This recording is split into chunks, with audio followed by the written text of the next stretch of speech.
Hey everyone, Internet PCS book reader here. Today I want to talk about Bad Blood, Secret and Lies in the Silicon Valley Startup by John Carreyrou. I think most people who have heard the title of the book will know immediately that this is a book about one of the biggest and most successful scam in the Silicon Valley, the Theranos case by its founder Elizabeth Holmes.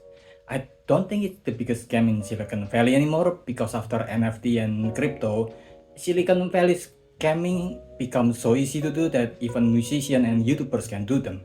But this case definitely is still one of the most interesting case study of startup scam, so I want to go over the case, especially because a lot of the coverage of the book seems to be missing some important key details. The story starts with after the celebration of the success of Theranos' new blood test showcase in Switzerland that got a lot of major investors to put some money into the company.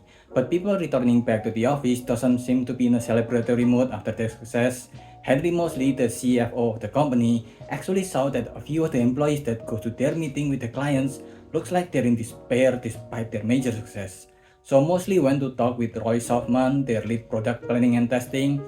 After a few buzz, Schaufman finally admitted to Mosley that the slide they used to sell their product has been filled with lies. The number of success has been manually edited to be higher than it actually is, and their blood testing machine has actually only worked once from their many testing. The video they showed to every showcase is using the video from that one time the machine works. Their cell is filled with mostly false information. There is being optimistic and aspirational, then there is whatever it is that Theranos is doing under Elizabeth Holmes' leadership. Their meeting with investors in Switzerland is one of the worst time because the machine they brought with them didn't even work, so they instead show fake results. So knowing all of this, mostly bring it up during team meeting. They have been using fake data to get $165 million from investor, which is crazy numbers for a 3-year startup. But the projection of their number that will eventually generate a billion of dollars revenue is based on fictional data which they won't be able to deliver. So as their CFO mostly told Elizabeth that they should stop lying to people because they won't be able to deliver what they've promised to their investor with their current performance, which Elizabeth responded with firing him on the spot for not being a team player. That's how Elizabeth Ann Holmes operates. Since she was a little girl, it has always been her dream to be a billionaire, which her parents support. They come from old money after all. The Holmes family come from the Fieldman family that owned the Fieldman Yeast Company, which became one of the richest family in America, and with that money they established the Cincinnati Hospital and University. The family is not as powerful as it was because the next generation have turned the old money into mostly no money. So besides Chris Holmes, Elizabeth's father, the family didn't really do much in the way of making money with him working in the government. Despite that, because Elizabeth comes from an entrepreneur family and medical family, she somehow managed to sell herself as capable of both to Theranos investor later on.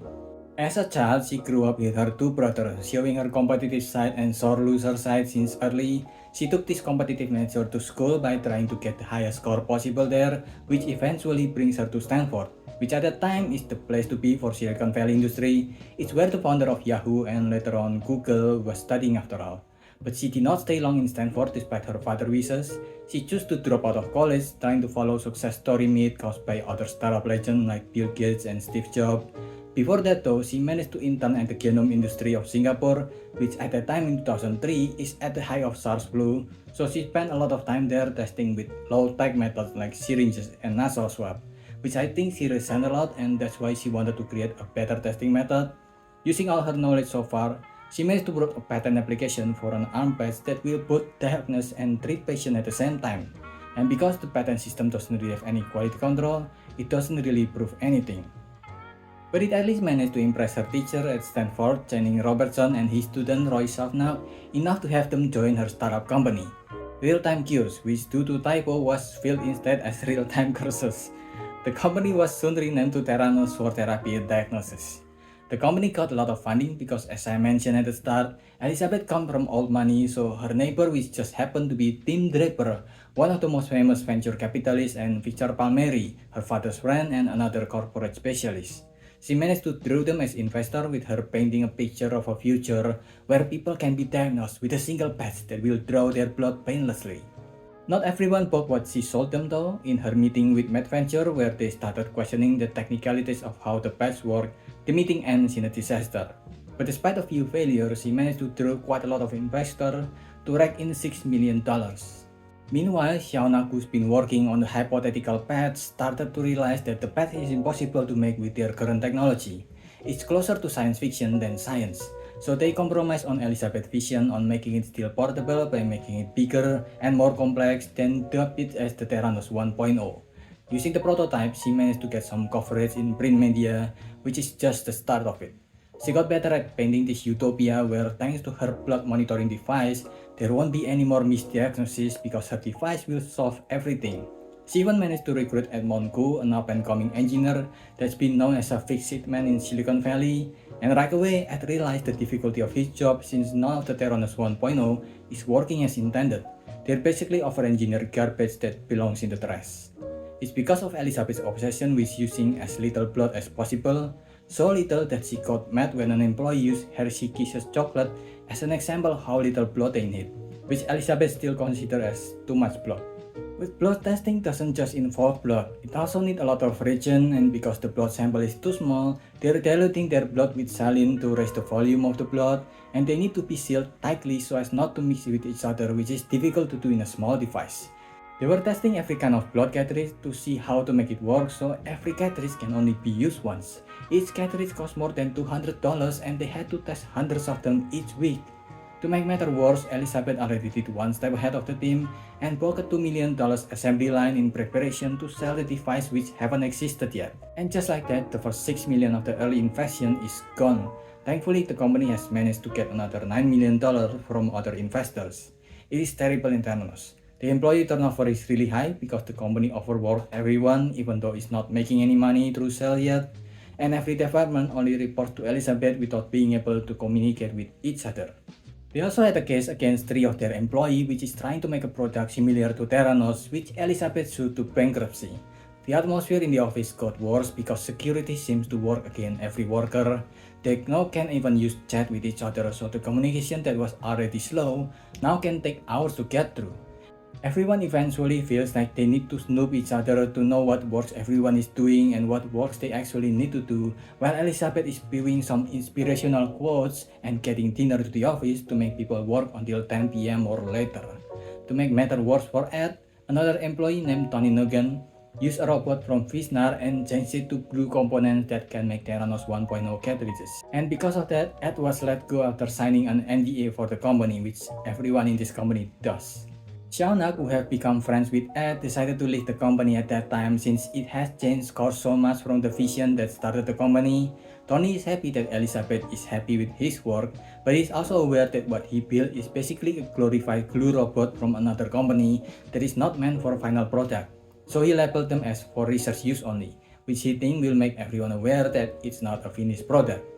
Which I guess Elizabeth didn't see the note because she hired ex-Apple employee Anna Ariola to design a case for the machine, which she did. She also suggested that Elizabeth took the Steve Jobs looks because everyone already compared her to him, which is how we got the AI-generated Steve Jobs look she became known later on.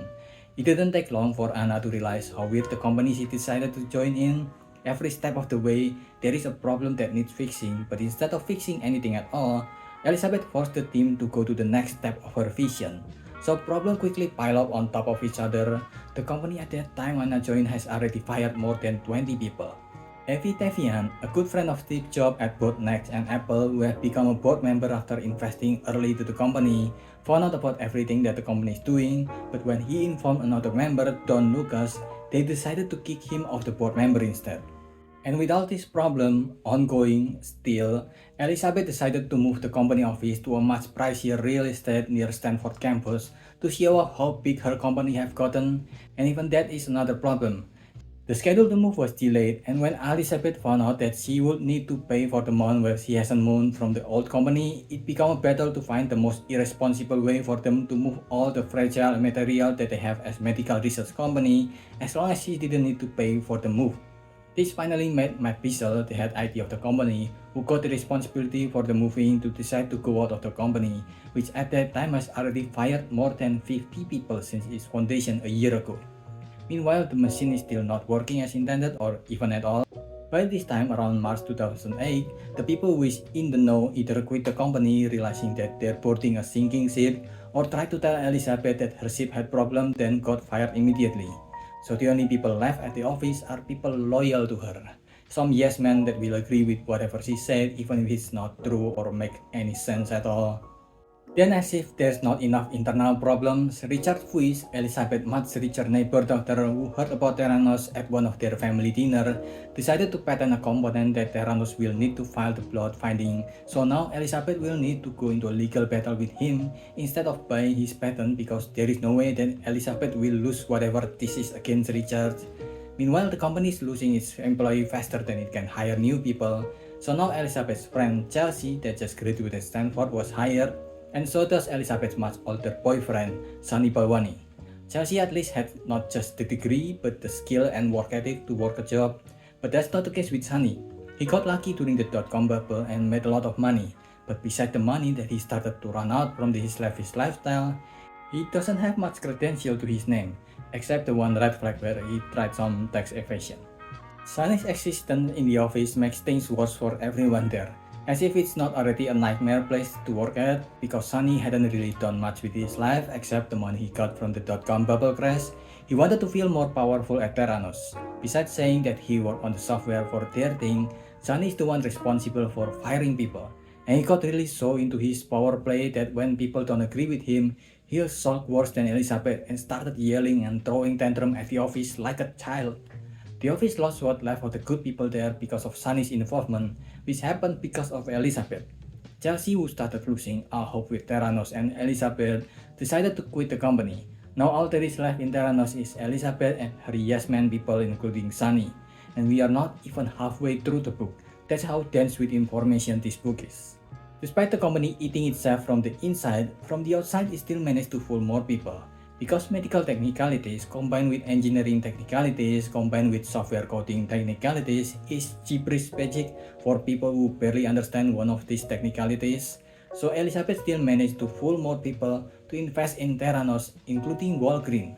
She even started a new project called the Mini Lab trying to miniaturize cell sorting machine called cytometry, which is usually this big. And as if nepotism is not a huge problem with the number two of the company being her boyfriend, she recruited her brother who have no qualification for the job at all to do some blood testing at the office. It's not about capability but about people she could trust, which is a crazy way to run a company, but at this point it seems to be expected behavior from someone that is using a fake deep voice in her work. She also took everything so personally. If someone didn't say hi at her, it's a slight that needs punishing at the office, or in the case of Greg, one of the persons she hired for the mini lab project, her sister applied to both Theranos and other companies, like other normal individual does. And when she was accepted to Theranos and another company, she chose the other company, and somehow that means Greg is now someone who needs to be treated as an enemy. It's too bad that the many news outlets seem to not pick up the nightmare of working at the company and focus too much on the fraud aspect that makes for a dramatic headline because this is cartoon level of bad. And just like Theranos 1.0, the mini lab of course doesn't work, but just like usual, the company pushed toward with the next step, an open clinic where people can get tested using Theranos technology, which as we know so far from the book, none of them are working. It's probably one of the most irresponsible scam adjacent move in Silicon Valley. The clinic of course performed badly since none of the Theranos machines that are supposed to be put there are working. They even do the blood sampling twice. First using a finger prick thingy that Theranos might have that is only good to see your blood type, then using a regular needle to suck blood like normal, which is then sent into not only Theranos but regular hospital. It's so they can dilute the accuracy of the test they've done. So it's basically normal blood testing with extra step, so much for being angry at Hershey's chocolate. The clinic of course ends up as a disaster. Then there's also another project they have with the military that also ends up in a disaster. But every failure seems to be an opportunity for Elizabeth to lie. And she did lie to investors saying how the project and her devices are not being used by public, including the military, and secured even more funding. Every number and every data was fake with either exaggeration or blatant lies. It's basically lawsuits waiting to happen. And speaking of lawsuit, one of their employees decided to go out, not just out of Theranos but out of life because of the ongoing problem with the company, with the lawsuit from the FDA and from the Fuis family. Meanwhile, the company hiring profile looks like it's trying to be the first company that somehow fired more people than it's hired. And because of how closely it guarded the security of the company, including hiring third-party security for hire, Everyone who is trying to make what is happening on the inside of the company come to light is threatened with legal repercussions from the billions of dollars they have from investors. That is until finally a few of the hire they fired come into contact with Wish that is still going through the lawsuit from Theranos. They decided to team up with a blogger named Adam Clapper that decided the story and the target of the story is too big for him to handle and decided to contact a journalist he knew that worked for Wall Street Journal, the author of this book. This is how we finally get to know how dangerous the test results that Theranos have been giving with their broken machines. Most of the time, the result from testing using their way lead to either a false positive that will cost them a lot of money and healthcare, or worse, false negative where someone who is deadly sick was diagnosed as healthy that will cost them their life.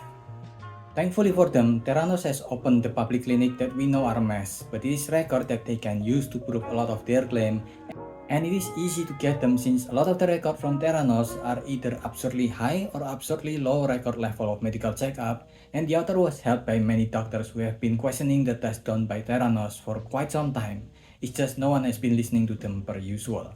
He and his doctor did 2 tests, one with Theranos and one through the regular means, and found that the result is crazy different with most of the check from Theranos, found they're going to die soon, and the normal checkup showed them that they are healthy.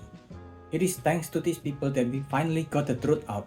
Not easily because it is still some regular people versus a $9 billion company. Theranos tried a lot of scare tactics with the help of Boyce Schiller law firm, including stalking and stealing using private investigators.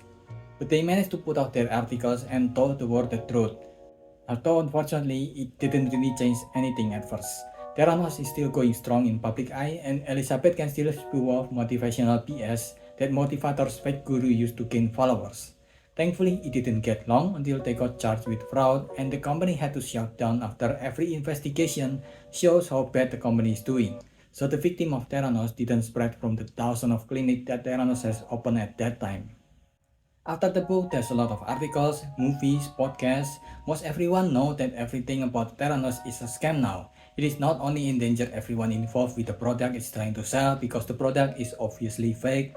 Might as well replace them with astrology results since it's at least less dangerous. Not to mention the billion-dollar company employed a ton of people they treated horribly and they have years of working at Theranos at their resume which makes things difficult for a lot of them. One person even intentionally died because of Theranos. And most importantly, if the whistleblower didn't expose the lies the company is built upon, the fake information that Theranos is trying to sell is actually dangerous enough to kill people. Which is why it's so weird that the New York Times made an article trying to make Elizabeth Holmes into an innocent mother. They are just trying to succeed in tech business and making a few mistakes, ignoring all the crime and damages that she had done, not just to rich investors, but also regular working people. It's obvious that the writer of the article hasn't read the book that I'm reading. They've only read at best some online article or some social media or worse, the movie The Dropout, which tried to portray Elizabeth Holmes as more sympathetic and complex person. So when she interviewed Elizabeth Holmes, she got tricked by her words just like many of Theranos employees, which is such a failure of journalism that most people call them out. Even other news companies, they usually try to avoid mentioning their competitors as not to give them free publicity, but here they made dedicated articles just to call them out. It's that bad of an article from New York Times, which is weird since at the time the New York Times also tried to recruit the author of this book. It's a good thing that besides that one very stupid article and some weirdos that become fans of Elizabeth Holmes because we live in a world where crazy people will have fans as long as they're famous enough, Elizabeth Holmes still got her comeuppance, getting 100 years of sentence in prison. 2024 has been such a good year for getting these rich scammers into prison. Besides Elizabeth Holmes, Sam Bankman-Fried also got 25 years in prison for his FTX scam. Hopefully more and more of these scammers can be put to prison for doing these stupid crimes. And books like this will always be necessary, not just to give spotlight to scams like this, but also so people didn't write stupid article trying to defend a scammer that will most likely went back to scamming after they get out of jail. I give this a 5. What do you think? Let me know if I missed anything, so leave your thoughts in the comment below and subscribe to the channel. That's about it. See ya.